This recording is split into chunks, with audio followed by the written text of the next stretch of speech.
Welcome to Make Believe Heroes, a really brutal podcast where we cut heads off of people and threaten their lives.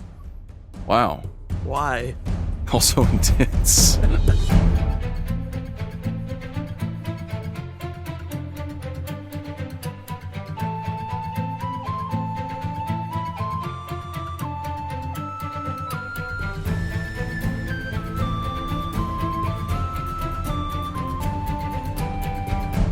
Hello, everyone, and welcome back to another episode of Make Believe Heroes, an actual play, 5th edition Dungeons & Dragons adventure. I'm your host and Dungeon Master. My name is Paul, and I'm joined today by 4 friends of mine. Hey guys, this is Jeremy, and I play Saul. I'm Zach, and I play Phil. I'm Caleb, and I'll play Bill. I'm Abby, and I play Jill. And that's all of you. So, before we do anything else, I'm going to begin with the commemorative roll of the giant blue D20.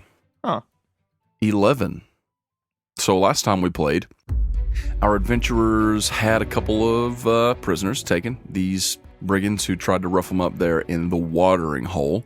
They intimidated them to get some information and then took them back with them along with Berman to Berman's home just a few blocks up the street. There inside Berman's home, they finally got some vital information about what was going on with these missing horses and these strange creatures. Turns out they were coming through the gate of the Waldegrave Manor into the ranch, so there is some sort of connection there. But why would the Waldegraves hire them to investigate the Waldegraves? And so our adventurers began to make some deductions. They were going to head toward the Waldegrave Manor, but one of their prisoners broke free, running out. And while 2 of them, Bill and Saul, gave chase to the escaping prisoner, Phil stepped forward and with precision chopped the head off of the other one in a blood rage. Yeah. Woo! That happened. Berman thanked them for all they did and then asked them so kindly to please get out of his house. So they left. Bill and Saul chased the other one down, and Bill skewered him to the floor with his trident, but he healed him, so it's okay. Knocked him out. They jumped on their horses, which they forgot but then remembered. They headed back across town toward the Waldegrave Manor. Arriving, though, the butler of the home approached them and told them that, unfortunately, at this time, the lady of the house, one Marlene Waldegrave, was not taking visitors. And so he told them he'd take a message, and Saul gave a message which is basically, forget you guys, you're dishonest, we're going to go about our own business, leave us alone. And then they made their way back toward the temples, trying to go to the Temple of Pelor to hopefully find somewhere to rest, a safe place to stay for the night. And that is where we ended, as the 4 of you go inside the private quarters of the clerics of the Temple of Pelor, along with one of the clerics named Joanna, who introduced herself and is helping you out. You walk through these halls. There are a few doors to the right and to the left. It's a very nice, well-kept, very clean, and greatly presented place, which is what you're used to seeing, Bill. And probably Yes. Jill and Phil as well have almost certainly been in the Temple of Pelor. And you're used to that sort of very clean, very pristine presentation of a place that represents the god Pelor. And you go around a corner and you go into a small room. It's not a large office or anything like that. It's just a very small office with a small desk, 2 chairs on one side, one on the other. And Joanna goes around and has a seat. She says, please, make yourselves comfortable. Thank you. I begin to sit down. Thank you, dear lady. So, we're alone now, right? Yeah? Oh, yes. If you'd like, you can close the door behind you. Saul does. If there's a latch, he latches it. Okay. My lady, Okay. we are on a quest for Pelor. We left from Branshire not long ago on our way to Fallen Grove. Oh, I see. An official quest. We, perhaps have got mixed up in some trouble here. The Waldegraves, in particular. Something strange is going on with their manor, and we don't want to travel outside until sun comes up. So if it is not too much trouble, and he's looking at Jill, making sure he's being very nice. If it's not too much trouble, we would like to lodge here just for the evening, and we'll be gone first light. Oh, well, we don't typically take on people to spend the night in the temples. We don't really have that much in the way of housing. But as you are a paladin from the Temple of Pelor in Branshire, and I can see that you also, Sir Tiefling, have some sort of connection to Pelor, as I can see by the rapier that you've shown me. Do you mind if I see that for a moment? He draws it and shows her the pommel. He doesn't let go of it. She just kind of reaches forward to place her hands on the bottom of it, and she doesn't try to take it from you. You know, she just wants to feel it. Yep. She does. She closes her eyes for a moment, and you can see that golden symbol sort of glow just a little bit, which is something that you're accustomed to. But typically when that happens, there's a different reaction to the sword. Mm-hmm. Nothing like that happens. And she says, "Yes, I sense a great connection between you and our God. What sort of mission is it that you're on exactly, if you don't mind me asking?"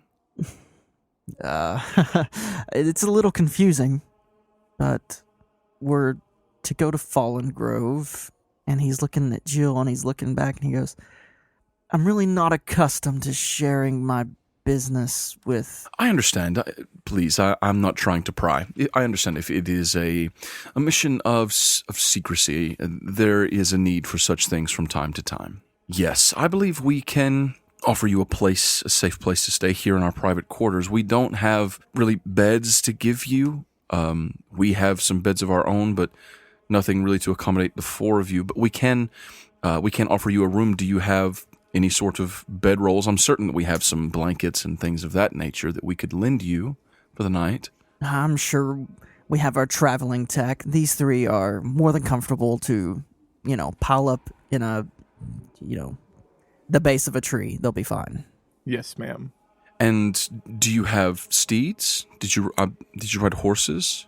Yes, they're out front. I can have some of our people go and place them in the stables around behind the temples if that pleases you. Thank you. That would be phenomenal. So I see that the two of you are very connected and within the faith of Pelor. But what of you, Sir Dwarf? Sir Halfling, ma'am. Sorry. Oh. Sorry. Just yeah. It's better that way. He's a dwarf. He just doesn't. I give a confused look to Jill. Like, what did they? No, I'm not a dwarf. Stop it. Stop it. And I kind of just fold my arms and turn around. You're being mean. Stop it. You're so mean. I'm sorry. That's my mistake. I shouldn't make assumptions. What of the two of you? What? And I'm so sorry. I haven't even asked your names. I'm Phil. And then I turn back around and just avoid eye contact. I see. Okay. I'm mad at her now. You're uncomfortable. Yes. And, ma'am? I'm Jill. Nice to meet you, Jill. And Sir Paladin, your name is? I am Bill, and Bill is looking at Jill and watching her hands. And I think did you introduce yourself as Setsaurus? Yes. Okay. Yeah. Well, now that we have all officially met, as I said, my name is Joanne. I am one of the clerics here. I will go now and see about getting you all a room and such. If you'd like, you can just remain here. Have you all eaten? We have some provisions. We could provide you with a meal. Thank you. That would be lovely. Greatly appreciated. My pleasure. Just please wait here. I shall return very shortly. And she steps outside and closes the door behind her. Saul nosily goes and sits in her chair. So, Jill, we're in the perfect place to talk about this. Really? How could you? How long have you been doing this? You don't understand. All those years. Your brother is a paladin of Pelor. For goodness, Pelor's sake. Yeah, my brother left for the army and left his mom and dad and sister at home. I was there too. Yes. Did you know that Dad got hurt during that Phil time? said I was there too. Okay, wow, you're using... Did you realize that Dad got hurt during that time and that he was out of a job? And so me and Phil had to provide, and we got low on money. So what was I supposed to do? I sent back money countless times. I didn't even eat for solid 3 weeks. Yeah. Because I sent back all the gold that I'd earned. And I did that mainly for y'all. Because that's what I was... Do you not realize the things that hang around Branshire, the orcs and the goblins? I went to the army to protect you from that. You went to the army because of your cow. That's not the reason I went to the army. Yes, our cow, Bessie, died, and I was very sad, and I did cry about it for a week. But really, I went because of y'all, because I was tired of all the orcs and the goblins. First it's the cow, and then it's my little sister, and then it's my brother, and then it's our family. What more do the goblins have to take from us before we stand up and kill them? Okay. Calm down. Bill, you enjoy killing things. Jill, you're a thief. Me, I'm a drunk. We all have our flaws. Get over it. That's perhaps the wisest thing I've heard any of you say. Wow. He kicks his feet up on the desk and lights a cigar. Who wants a smoke? I reach my hand out for one. Why? No. Saul lights it for him. Guys, we can't... I can't do this. And I open the door and walk out. You got to open the door, and as soon as you do, Joanne is standing there again, and she's got a big stack of like blankets in her hands. And she says, yes, Can she see inside the door? she can. Can she see both of them lighting a cigar? Yeah, she sees them, and they're smoking. I am so sorry. Oh. I'm so sorry. They are idiots. Well, sometimes we have incense and things like that here. Yes, but so that's no incense. I'm so sorry. it's quite all right. At least it's not in the sanctuary. But here, if you would all like to come with me, we have a room cleared out for you, and they're going to bring some small provisions. I'm sorry, we don't really have a hot meal, but we can give you some bread and cheeses and Thank some you, ma'am. cakes. It's so appreciated. Sure. Thank you so much. Sure, just if you would all like to follow me. And I'm As sorry. they're walking out, I'm putting those cigars out. I'm sorry, but if you two wouldn't mind, Oh, no, you're not. we don't really. Yes, I am. I don't care. I would appreciate it if you wouldn't smoke in here. I take one last puff and blow the smoke in Bill's face. Wow. Y'all are so passive aggressive and then just straight aggressive toward Yeah, each other. I was about to say. So what does Saul do? Show us to our rooms and keep smoking. Jill's gonna look at Saul and's like, Saul, you can't do that. What? We need you to put it out, please, Saul. I can't even smoke around here? Not in here. Feel free to smoke, but if you would like, there is a balcony you could step out onto, but yes, we typically don't allow that inside the... He's like cursing under his Yes. breath as he puts it out. This friggin' plane. That's exactly what he's thinking. Okay. She leads you to a small room. There's a small desk, kind of like the one that was in her room, but it's been pushed up against the wall. And there's plenty of room for the four of you to put down like a bedroll, and there's some chairs for you to sit in. A few moments later, they bring you some bread, some cheese, some water, and milk. And you guys have a small meal, and then she leaves you there to rest for the night. Do you all go to sleep? I do not. Yes. Saul tells the three of them to take turns on a watch and then makes a mess of blankets and lays down. Okay, so who's taking the first watch? I will take the first and the second watch, and I'll let Jill sleep, and then Phil will take the third. Okay, sound good, Phil? Yeah, I'm cool with it.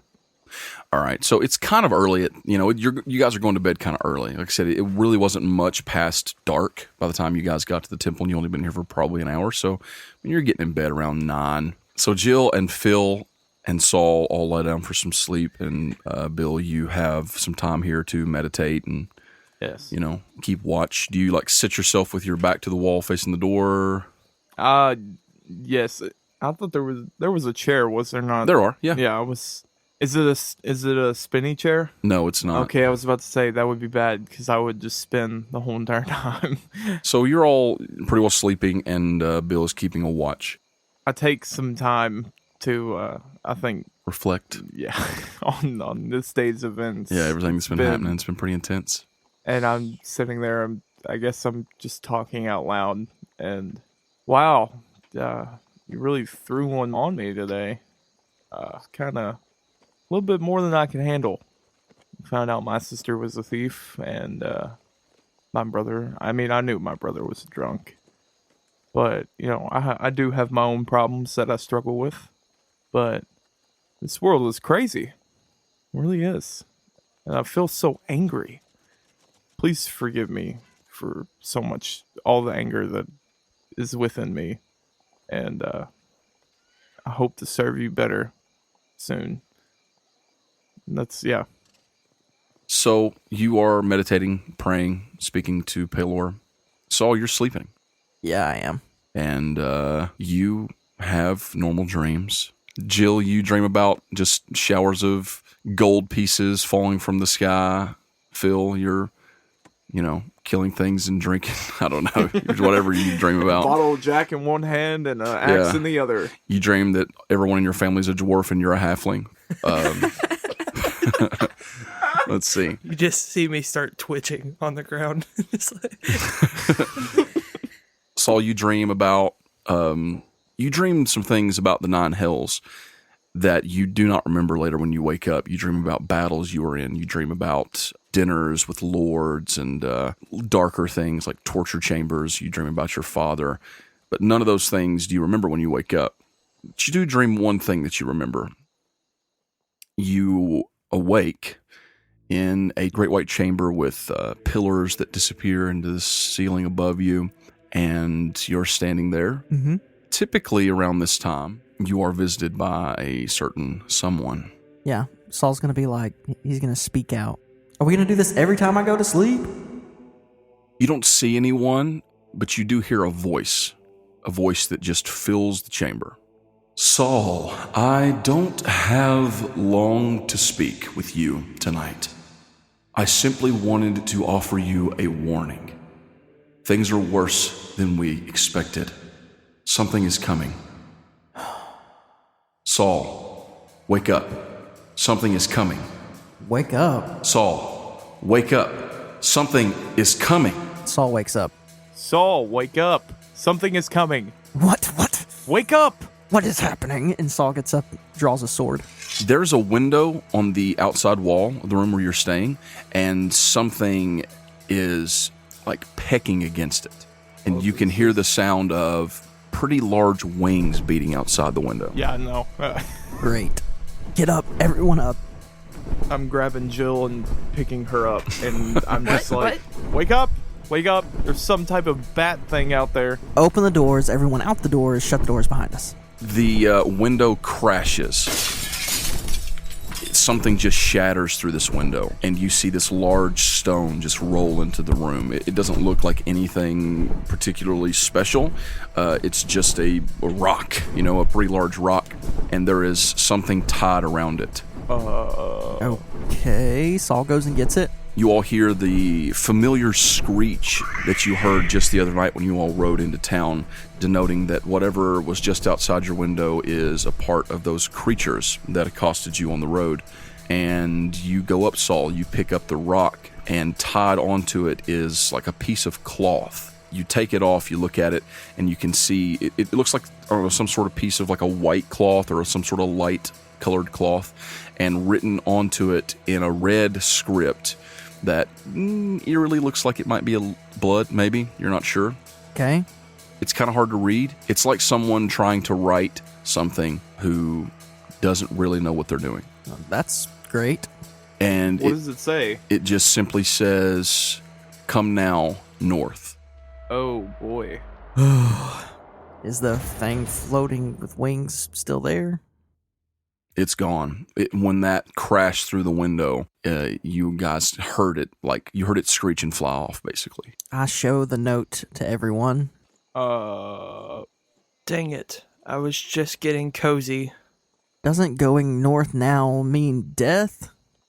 I don't know if this is a plea for help or if it's a taunt. What kind of blood? You're not sure that it's blood. Oh. It looks like it could be blood. Does it smell like blood? Because blood has a distinct smell. Not really. What about taste? Don't lick it, please. That's so gross. Do it for the Saul RP? stops him. Don't lick it. To the horses. Well, here we go. This could be a bad thing, or it could be that someone needs help. And this could be really fun. Who knows? So you're going to gather up and head out? Yeah. Yep. Yep. It's been a couple hours now. I mean, it's actually been a few hours. It's deep into the night. I mean, it's probably the end of Bill's first watch, maybe even a little bit into the second watch. It's, I don't know, 2, maybe 3 in the morning, maybe even later. And you all make your way through the temples. You see a couple of people here and there, but no one stops you. No one says anything to you. And it's mostly just quiet, and no one's moving around or milling about inside the temples as you make your way down through the stairs. You easily find the stables behind the building, and there's no one guarding them at this time of the night. You easily find your horses. You all just go to them and you mount up. Yep. So how are you heading? Are you going outside of the city or are you going inside the city? I guess if he said north, we probably... Well, I shouldn't be giving directions because I got lost in a cheese shop.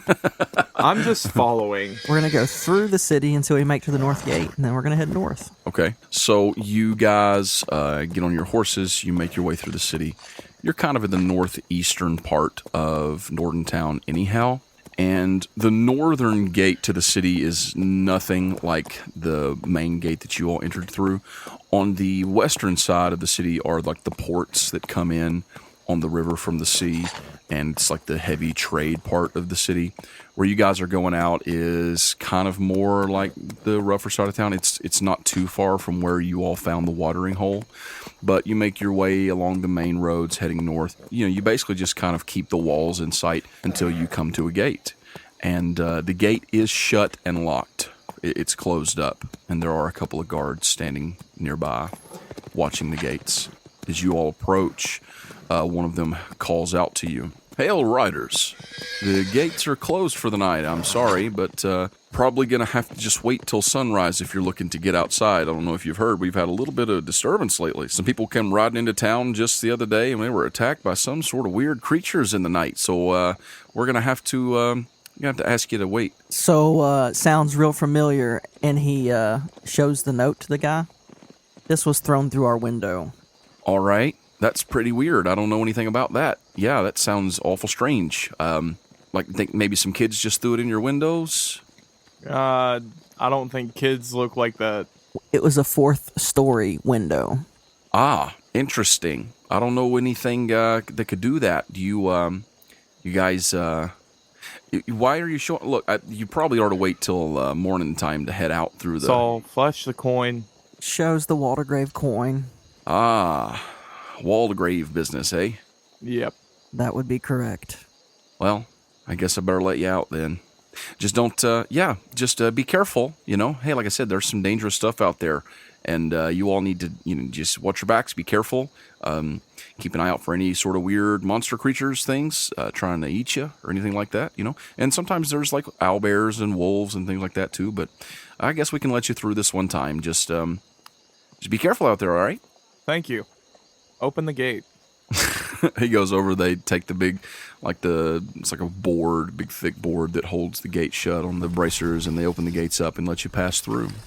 You pass through the gate and out into the open fields. It's, not a cold night. It's a comfortable, cool evening now.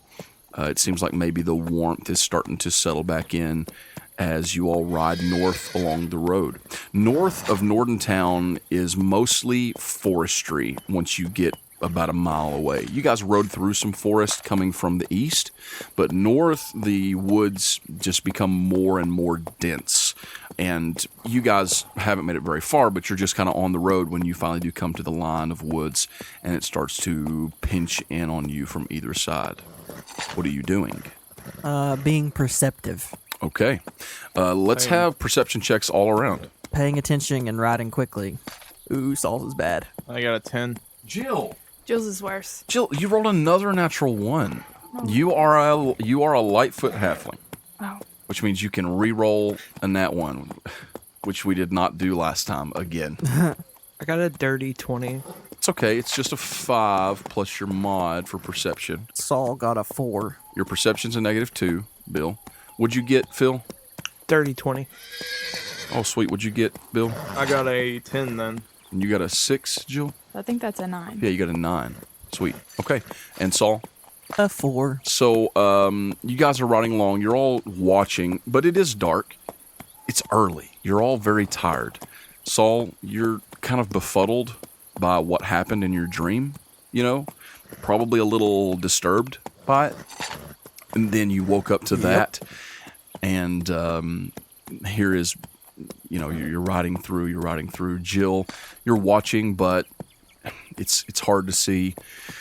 Phil, as you guys are riding, you hear something, Phil. Something that you've heard now at least twice in the last couple days. It is the somewhat loud beating of wings. I don't wanna. Can I see anything flying? Nope, you are in a forest, so there's like trees above you. It's kind of hard to see, but you can hear those wings beating. Guys, did you hear that? This was a terrible idea. You're the one that told us to come north. That's true. Someone could be in danger. You just said it was a terrible idea. That doesn't... When have we ever cared about someone being in danger? That wasn't very paladin-like. I'm sorry. That was really... I'm tired. I haven't slept. Saul immediately checks his horse and gets as close to a tree as possible and says, "Come here, circle up." You can all hear that sound of those wings beating, and after a few moments, you hear what sounds like something moving through the forest ahead. Something kind of big. Anybody ready for a boss fight? Saul dismounts. I say we sneak forward and see what's up. Yeah, I jump off my horse and grab my axe. You start making your way forward just a little bit, and about that time, something comes leaping out of the forest, not towards you, up ahead of you in the road, a good 30, 40 feet away, where you can all see pretty clearly, but it is one of those large lizard mounts that those things were riding the other day, those drakes. Great. And on its back is the one that you remember seeing, Saul. The one that you guys hurt pretty badly. The very tall one with the green skin. Okay. You can see it up ahead with the very long, curved katana-like blade on its hip. This steed comes busting out of the forest and then stops dead in the road. And this figure, he goes to step down off of it, but he slumps a little and falls down to one knee, like he's obviously wounded. Okay. Saul's gonna stealth and move closer towards him. Okay. He can clearly see you. Oh, okay. Like, you guys are on the road together, yeah. He's not close to you. He's 40, maybe even 50 feet away from you. And you see him slump off this creature onto the ground on one knee, and he's like retching. And you see some sort of a green something coming out of his mouth onto the ground. He's like coughing up. It looks like it could be blood. You're not sure really what it is. You're not familiar with the anatomy or all that of these sorts of things. I want to call to the rest. Don't kill him. Don't kill him. He's obviously hurt. He might have been calling for us for help. Saul, rapier in one hand, poison dagger in the other, dismounts and starts walking up towards it. You're stepping precariously toward it. What are the rest of you doing? You have weapons drawn? I've got my shield out, and I'm just kind of walking towards it. But I'm watching. I want to watch our corners because this seems like a trap. Like a couple of those winged creatures that you recall come like crawling down the trees over where it's at.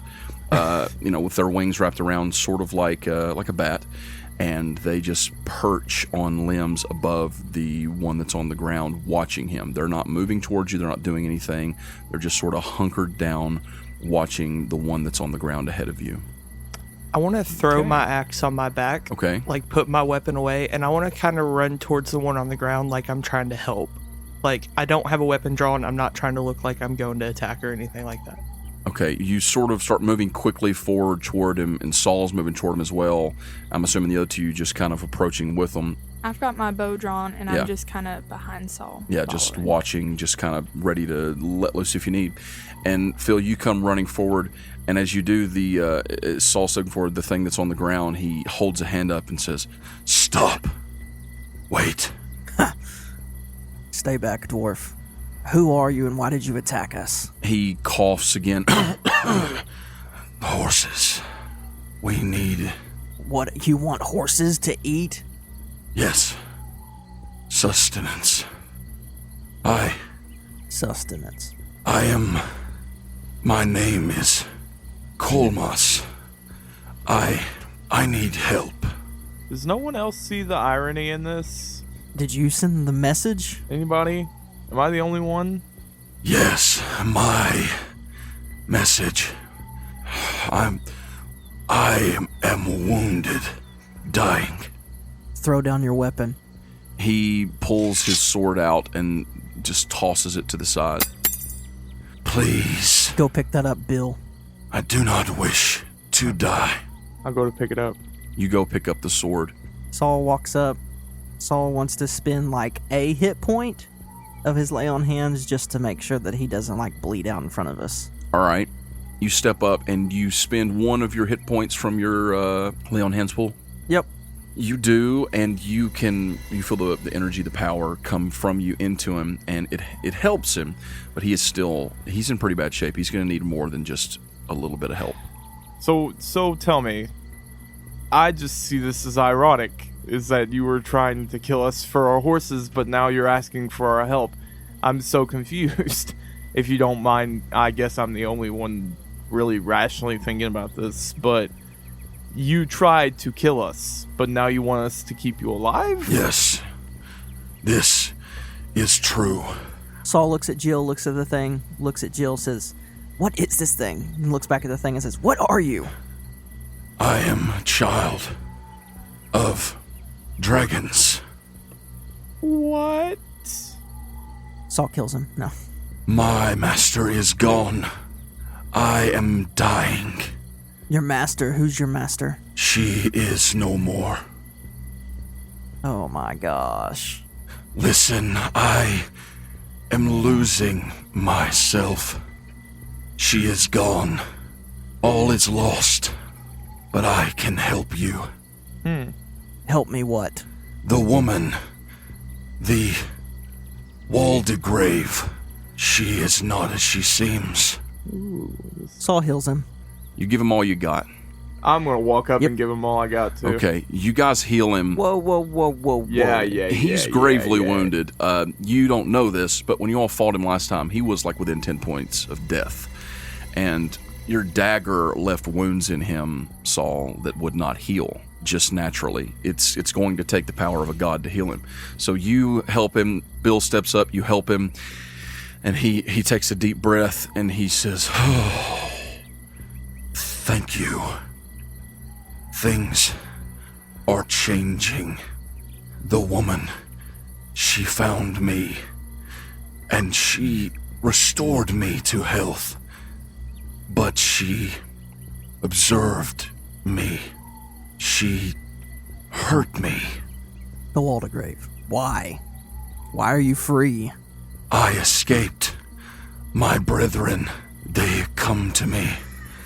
I called to them, they found me. And I escaped, but she seeks.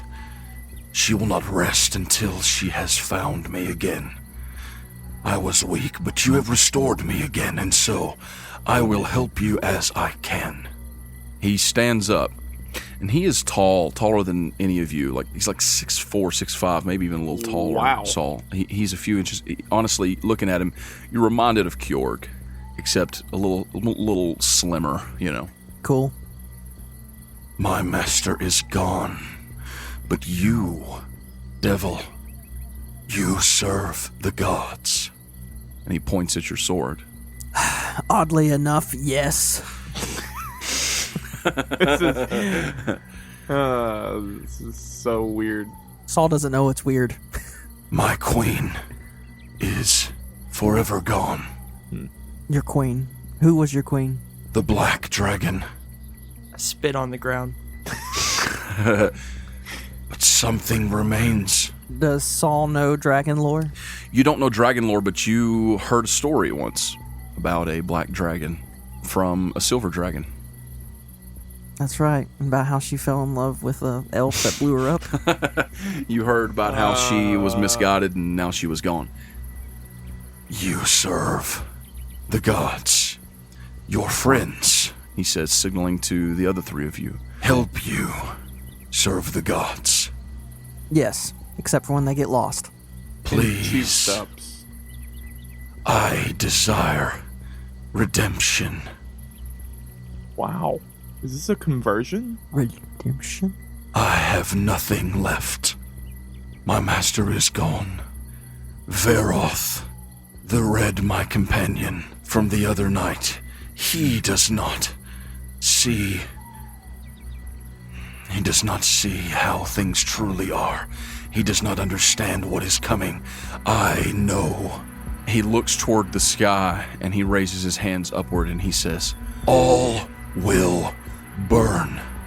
Only the gods may stop it. And now my mistress is forever gone. Can you help me, devil? Perhaps. Depends on what you need. Redemption? I don't know you. I don't know that I can trust you. He looks back at the other ones and sees like how edgy they are about the fact that this thing's like a half dragon, half human thing in front of him. You got your rapier in your hand still? Yep. That symbol starts to glow on it. And you notice it. Yes, this is the power of the gods. You seek redemption. He looks at the rapier, looks at the guy. I guess it's off to Fallen Grove. As he says that, you all hear something strange. You know how static electricity, when you touch someone and it kind of like zaps you or whatever, and you feel that tingle on your body, you all start to feel that like in the atmosphere. You know what I mean? No, boy. You can smell it. And it's a clear night. Like there's not a cloud in the sky. But you guys hear thunder. What is happening? What is this? The gods, the power? Have you summoned the gods? No. This is something else. I suggest you get on that Drake. Jill, you can see above you, y'all know what heat lightning is, right? Where it's kind of like striking in the sky. It looks like lightning horizontally just running across the sky above you. There's no clouds. It's just streaks of lightning. And it's bright, but it's weird. It's like it has a black tint to it. Like spirals of black in this white lightning. You guys see that? And it's sort of dancing all over the sky, Bill. You look up and you can clearly see it, and it's starting to, like, I don't like this. happen more and more. Kind of like a Tesla, you know what I mean? And that thunder strikes again closer. We need to go. And you all can see, as you hear the thunder, you look back, and you can actually see this lightning coming from the south. It's almost like it's weaving a path from the far south across the sky. And you see, as it's building and building from the south, these bolts of lightning striking the ground as it comes towards you. Ride. Everyone on horses. I'm getting on my horse. You all get on horses, and the lightning bolts are coming closer and striking again. And Kolmas, the guy, the dragon, the lizard bat on the ground, he gets up. What is this? What magic? Is this the gods? What do we do? Not our magic, Colmos. Get on your Drake and ride. He hops on his drake, and you all hop on your horses. Which way do you ride? Head north. North. Okay. North / is it west, northwest towards Fallen Grove? Fallen Grove is southwest on the other side of the city, and you guys are north We of are the city. definitely not heading towards It's that coming. thing. You'd be going straight toward this to go that way. You all hop on your horses, and quickly you spur your horses forward. The flying creatures take wing and take off flying into the sky, and you see as this lightning just comes striking down all around, and you see one of them just lit up with a bolt of this, and they fall down toward the forest, and you're all riding hard as you can, this drake in front of you. You're just barreling through this forest, and you hear this thunder, but this one is different. It's like it comes rolling from the south, like building towards you, and you all see clouds appear in the sky above you on the road. Up ahead, you're running. You're trying to get away from it, but there's really nowhere that you can go as this lightning builds to a crescendo right above you, and you hear thunder strike, and it's like the sky opens up. And when I say that, what I mean is like a hole in the sky opens up. Oh no. A black, lightless hole. And this white and black lightning comes spiraling out of it, not fast, but like creeping down towards you. And you are running and yelling and running, and you're all riding around Saul and the Drake and everything, and you're all just pushing as hard as you can to get away from it. And the lightning strikes you, Saul.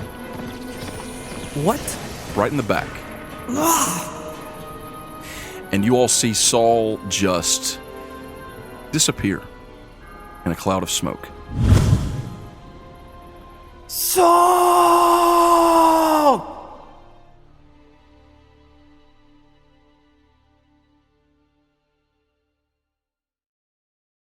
There is a dark room, dimly lit by candlelight around the circumference of the room, if you could say. It has stone-carved floors, and as we enter this room, you can immediately hear the sound of rhythmic chanting. There's a strange figure standing with two hands raised before these two intricately drawn arcane circles on this stone floor.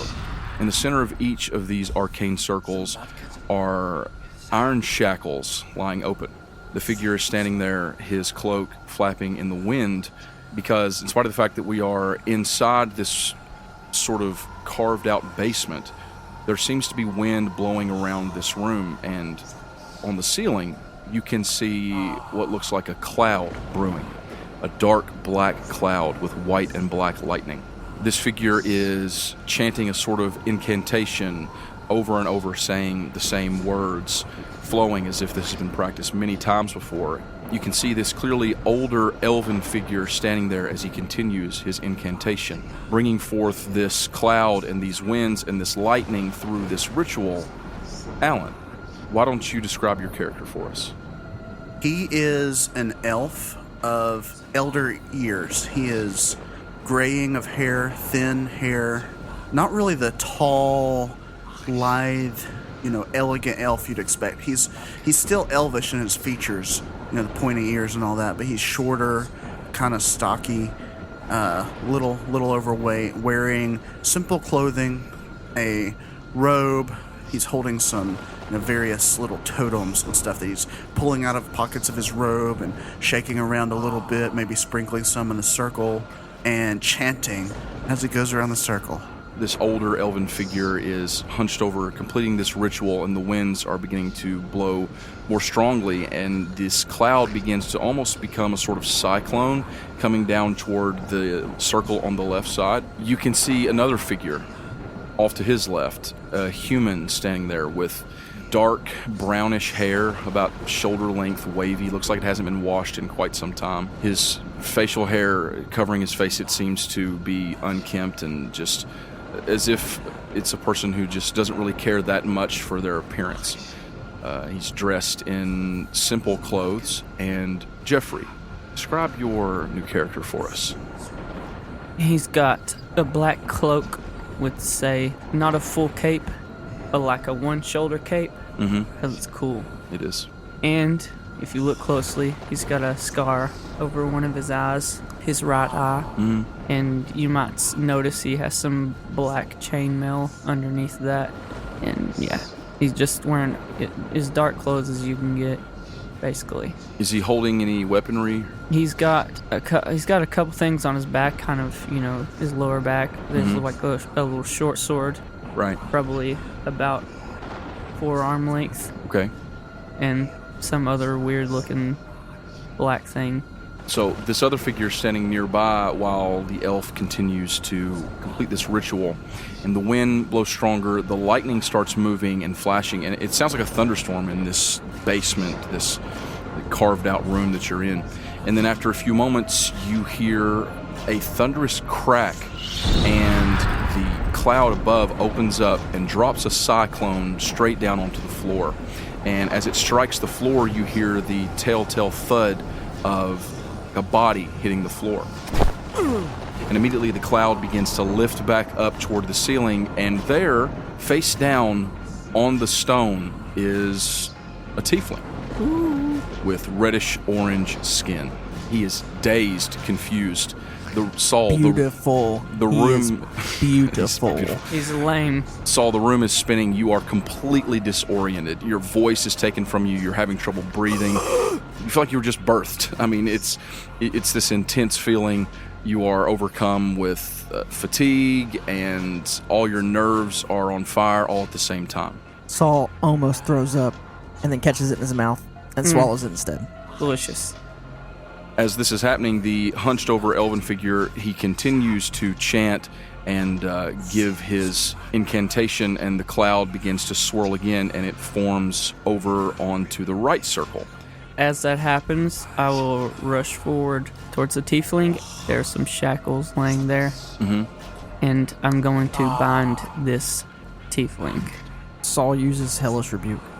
Saul, you might as well be unconscious right now. Your mind, your body, everything is out of sync. You don't even really register what's happening as this strange, dark-clad figure comes up and immediately puts these heavy iron shackles onto your arms and your legs and one around your neck. Ew. I'd also like to remove any weapons or anything that could be used for magic purposes from him. Okay. Mom, is that you?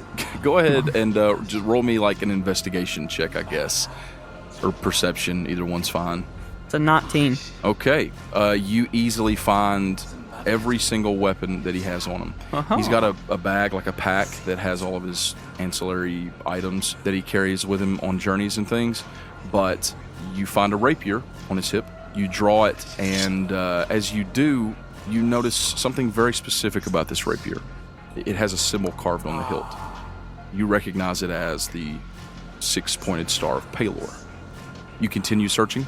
Inside his jacket, you find a beautifully carved dagger with a green corded hilt. You pull that out. You find some other daggers tucked away, different things, and you easily can get those off of his body. And as this is occurring, the elf, Alan, you continue to perform this ritual. You continue to summon this power forward. You're just chanting. It's very rhythmic, and your chanting comes to a sort of crescendo, and once again, this cyclone starts descending down toward the floor again on the right side near this other arcane symbol. As that is happening, Saul, you're just sort of starting to come to yourself a little bit, that your vision is coming to you. You can sort of differentiate the sounds and the things that you're seeing. And that same crack of thunderous lightning goes off in this room. Cyclone rises again. You hear the thud of a second body hit the floor. And about 20 feet away from you, Saul, to your left, is Misk, your sister. Am I awake enough to notice this? You can see it, yeah. You're still reeling, you know what I mean? But you can see that it's her, and it's registering. You're all in trouble now. Misk, you just got zapped by black and white lightning. And as you did, you're suddenly face down on the floor, and every inch of your body is in pain. You feel like you just came through a storm. Every nerve in your body is electric. Your hearing is muffled. You can't see anything. You're having trouble breathing. You're just in a very, very poor state. Oh, my voice is totally great for this. And now that this other tiefling is on the ground, the cyclone rises again, and the elf standing before you, he finishes his incantation, and the winds slowly disperse. And I move to the next tiefling. Okay, you come to this other tiefling. Misk, why don't you tell us what you look like? Yeah, tan skin, golden eyes, horns straight back with black hair. You've got your loot, you've got all your regular equipment with you. But right now you are on your face trying to sort of push yourself up onto your hands and knees, and you just keep falling. And as you do, this cloaked figure comes forward, and you immediately put the shackles on her as well. Yes. Wait, what are you doing? You, Misk, you try to speak, and it's like you can't form the words. You know what I mean? You're choking on your words. You're coughing. Jeffrey, do you go ahead and search her and remove all of her items and weapons as well? Yes. We'll go off the same check that you used for Saul, and you managed to find all of her weapons. Anything that's on her outside of just the clothes she's wearing, you take from her and you take it over to the other side of the room. There's like a desk sort of table against the wall, and you set all of the things you got from Saul onto that table, and now you've put all of Misk's things onto it as well.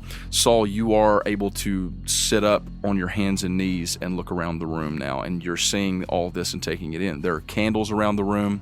There's an elderly-looking elf standing in front of you with thin gray hair and a bald spot on top, and a ragged-looking, sallow-skinned, thin human who just took all of your stuff and shackled you to the floor. When I get free, I'm gonna cut off your ears and eat them.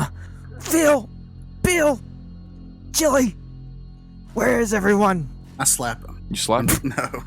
Okay. I just kind of look at him and don't really acknowledge anything he's saying. I just kind of look at him, then look at the fellow with me, the Jeffrey. I'm like, they're here.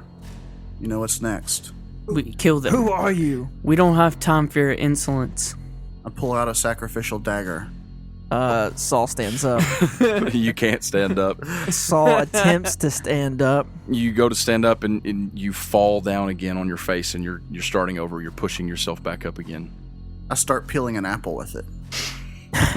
I am a prince of the 9 hells. I suggest you let me go now. I hand them the peeled apple. No one cares where you're from. You need to learn some respect. Are you Sir Vance? Those who don't learn respect usually end up dead. Those who try to bind me usually end up as my food. I pull out a lute and start singing R-E-S-P-E-C-T. There is a lute over there on the table, but I'm assuming you don't really do that. I don't. Okay. Why is there a lute there? Am I a musician? It's mine. Misk had it. Misk, wake up! Wake up, Misk! Misk, you're hearing all these sounds. It sounds like you can hear Saul talking, you can hear all of them talking, but like you're deep underwater. You know what I mean? It's taking a few moments for your body and your senses to acclimate to everything that has happened. But around the time that Saul has called out for you now, you are sort of coming to yourself. You're taking in the vision of the room. You see these two strangers. You see Saul shackled to the floor across from you over there. Saul, where are we? Great question. Looks like we were summoned. They must know our names. Who are you people? Misk, you look up at them and you say this, and you're about to question them. And as you do, you notice something. You start to hear this sound, like a high-pitched ringing in your ears, and you can sense it coming on. And it's slowed, like it has been lately, but it's coming on, and you can feel it building in your head. Y'all shouldn't have brought me here. Oh, Saul, this is not good. I need to go back. I don't need to be here. If I'm here, I'm gonna die. You need to be here. How are we gonna get out of this mess? It's building. Saul, I need to go back. Oh, What's happening? The blood contract. His eyes light up with recognition. Mm-hmm. And he looks up at the elf. She will die if she doesn't follow the contract. This is a death sentence. What contract? We haven't drawn anything up yet. Not with you peasants. Oh! It spikes in your head, Misk, and all you can do is scream. Oh! I look over to Jeffrey and I say, we can't have her die. I start looking like I'm thinking. So then Saul's fighting as hard as he can to try to get out of the chains. Mm-hmm. I cast Lesser Restoration on her. Okay. I don't know if this will help, but I'll see what I can do. What effect does that have? So Lesser Restoration, you touch a creature and can end either one disease or one condition afflicting it. The condition can be blinded, deafened, paralyzed, poisoned, or blood contract. I don't think that... Perfect. I don't think that's an convenient. official D&D description. You try this out. You step up, and that's what? It's a second level spell? It's a second level spell. So you step up, and what does it look like when you cast that? I walk up and I put the palm of my head on her forehead, and it's like there's like a black energy that radiates from it. You do this, and Misk, the the screaming in your ears, screaming in your head. It doesn't go away, but it softens just a bit, but the force of the pain that you just felt and everything that's happened is too much for you to handle, and you slump to the floor, unconscious. I'll look at Saul and say, what was that? Is she going to be okay? It's a blood contract. It's probably still killing her. She needs to go back to the Shiv. We don't know anything about any shivs The here. freaking hot feet. Let me out. Sorry, not gonna happen. The hot feet, and I pull out a sack, and it's full of feet. Saul cast catapult at the loot and tries to launch it at the dude. Saul has no implement, and Saul can cast no spells. Oh, sad. Saul is surrounded by an arcane symbol on the floor that the moment Saul begins to think about casting a magic spell, burns bright. Wow. And the two of you notice immediately that he's trying to do something magical. Hey. No. I can't handle this. Don't try it. You need to let me go or she will die. She'll be fine. She seems to be all right. Just because she's passed out doesn't mean the pain is not growing. It's like selling your soul to someone. Your soul will literally kill the body trying to get back. I'll give her some ibuprofen. Yes, ibuprofen. Well, I can't move. What do you want? What do I have to do to get free to help her? You're not getting free. And you're not helping her. We'll help her with ibuprofen. She will die. Can you convince the Shiv, the hot feet, to release their contract? We'll kill the shiv. We don't care. That won't work. We'll light their feet on fire. I would help you do that. We don't want your help. You don't understand. By holding her here, you are slowly murdering her. She'll be fine. It'll be the most painful death imaginable. I highly doubt that. I've seen some pretty painful deaths. As have I. Saul coup de grace himself. He just reaches up and kills himself. He just raises up and snaps his own neck. Saul, roll me a perception check, Saul. That's not good. It's only a 5 on the dice. +0. Yeah, it's +0. Yep. You look around the room, and you, from what you can see, you can't tell one bit where you are, where you could be. You don't know how far away they've brought you. You don't know what plane you're on. You don't know anything about the situation. Where in the 9 hells am I? Well, that's a good point. Where in the 9 hells are you from? And as he says that, you, looking around the room, you only see just one thing really that stands out. You see the table, the desk, and you see your items shown up on it, and you're looking over there thinking, if I could just get my hands on that rapier, then I could summon some help, reach out to Pelor, do something. But you do see in the light of the candles something behind the table on the wall. You see chainmail hanging there, normal human-sized chainmail, and there's some raggedy-looking cloth hanging onto it, bearing on it what looks like the remains of a blue phoenix emblem. Oh my god. And then beside it, leaning against the wall, you see a pike with a hook coming off of the end of it. What? Kind of like a scythe. Are you freaking serious? Like it's been modified to have that on there. I knew it. Are you really Sir Vance? This is Sir Vance. When you said he had chainmail on and the way he was talking, I was like, oh snap. This is Sir Vance This off is the wall. Sir Stinking Vance. So, thank you for listening. Are you serious? This has been episode 6. What the heck? Surprise! What in the world? What is happening right now? What is happening? I thought we were investigating lizard bats in Nordentown. I'm supposed to be going to Fallen Grove. Not today. And by the way, I'm Jim. I just got aged up. So He just got old and less human. You've seen, he was a half elf. And I'm Kellen. You've seen Metal Gear Solid 4. oh my gosh. So I made the joke. I was like, All right, Sir Vance. I know. I know, and I looked That was at Paul and I supposed to said, be. That's what that was supposed to be. It was supposed to him. be like a tease, like a joke, or a hint that maybe he was Sir Vance. He was like, "I'm gonna say something about respect." You are the worst. Because I knew you would be talking about all that peasant stuff. So yeah, that just happened. So for Phil, Bill, and Jill, thank you guys so much for joining us on MBH. I really love these characters, and this is not the last we've seen of them.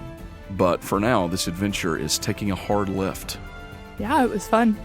So if you have enjoyed what you've heard with these three, then, send us an email or leave us a 5-star review. Shoot us a tweet on Twitter at MBH Podcast, and we will let them know your great appreciation. And if you want to see more from them, let us know. But for now, unfortunately, we are going to have to say goodbye to the 3 halflings. We're gonna have to say goodbye to peanut butter and jelly. PB&J. Oh, Sad. Until we do the PB&J Chronicles. that would be hilarious. So yeah, we're trying some new things with season 3. Hope you guys are excited about what's coming your way. Thanks to Zach, Abby, and Red for joining us, for playing again, and we will see you all again in the future. Bye forever. Thanks to all of our thanks to all of our listeners. We love you, and we'll see you next time. We love you. We love you. Goodbye. Bye. Bye. Bye.